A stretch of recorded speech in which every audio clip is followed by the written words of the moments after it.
सभी बंधुओं को, माताओं को छठ पूजा की हार्दिक शुभकामनाएं। सभी को सादर नमस्ते। यह त्यौहार जो है माताएं अपने पुत्रों की दीर्घायु के लिए मनाया करती हैं और यह त्यौहार दीपावली के बाद शुक्ल पक्षमी की चतुर्थी, पंचमी, षष्ठी के दिन मनाया जाता है। यह चतुर्थी के दिन नहाओ खाओ की प्रक्रिया चलती है।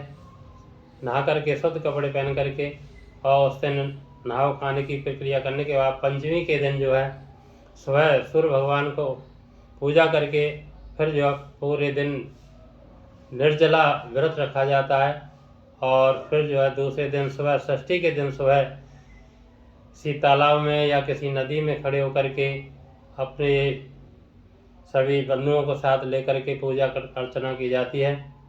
इसमें विशेष करके गन्ना का जो है हम विशेष प्रयोग करते हैं और गन्ना से एक बढ़िया सा मंडप सजाते हैं और उस पर लाल साड़ी लगा करके मंडप को सजाते हैं और सजाने के बाद सभी प्रकार के फल, सभी प्रकार की मिठाइयाँ जो भी हम उपलब्ध हो समय पर वो सब लेकर के भगवान की पूजा अर्चना की जाती है और सुबह अर्घ दे करके ये त्यौहार को मनाते हैं। ये विशेष करके सूर्य भगवान का व्रत और उपवास है। सूर्य भगवान ही वास्तव में जीवन देने वाले हैं, क्योंकि सूर्य से ही सारा जीवन चक्र चलता है। ऋतुएं सूर्य के हिसाब से बदलती हैं और जो है यदि जीवन में पानी न हो तो कुछ भी नहीं है। इसलिए नदी में या तालाब में खड़ो करके ये पूजा अर्चना की जाती है और ये जल सूरज की कृपा से ही बरसता है। सूरज की कृपा से समुद्रों से अथाह जल ऊपर जा करके और वर्षा के रूप में हमको प्राप्त होता है। सूरज ही सारे सृष्टि के घटनाक्रम को चलाता है। जितनी अशुद्धियाँ संसार में फैलती हैं सारी अशुद्धियों को सूरज देवता ही उसको तपा तपा करके सारी अशुद्धियों को दूर करते हैं। सूरज यदि ना हो तो सारा जीवन ही चल नहीं सकता, ना ये सृष्टि का क्रम चल सकता है। सूरज सारे देवताओं में, सभी देवताओं में जो है सर्वश्रेष्ठ देव माने गए हैं। इसलिए सूर्य के प्रति ये व्रत हम रखते हैं। माता बहनें अपने बच्चों के लिए इस व्रत को रखती हैं और इसमें गन्ने का जो प्रयोग किया जाता है, गन्ना भी जो है बहुत ही खुशहाली का सूचक है। गन्ना ही मिठाई का आधार है, अर्थात जितने मीठे पदार्थ हैं या चीनी, बूरा, शक्कर, गुड़ जो भी बनाया जाता है गन्ने से बनाए जाते हैं।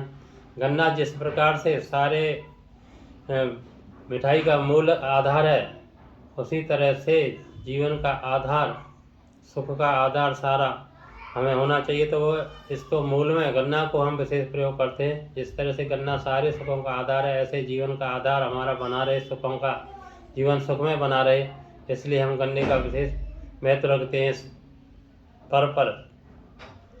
गन्ना में अनेक प्रकार की खूबियाँ हैं। गन्ना पूरे साल से साल मतलब सूखता नहीं है, पूरे साल भर उसमें मिठास बनी रहती है। उसी से गन्ना की वजह से गुड़ से चीनी, बूरा जो भी बनते हैं सब, और सारी मिठाइयाँ मीठे से ही बनती हैं। संसार में यदि गन्ना न हो तो मीठे का स्वाद कहीं मिल नहीं पाएगा।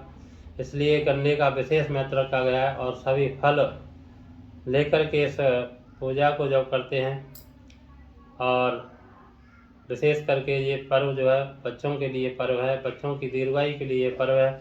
जब ये विधि पूर्वक विधान से ये व्रत किया जाता है तो सूर्य देव की ये प्रार्थना उपासना बहुत ही काम आने वाली होती है और ये पर्व जो पूरे देश में बड़ी स्वाभिमान से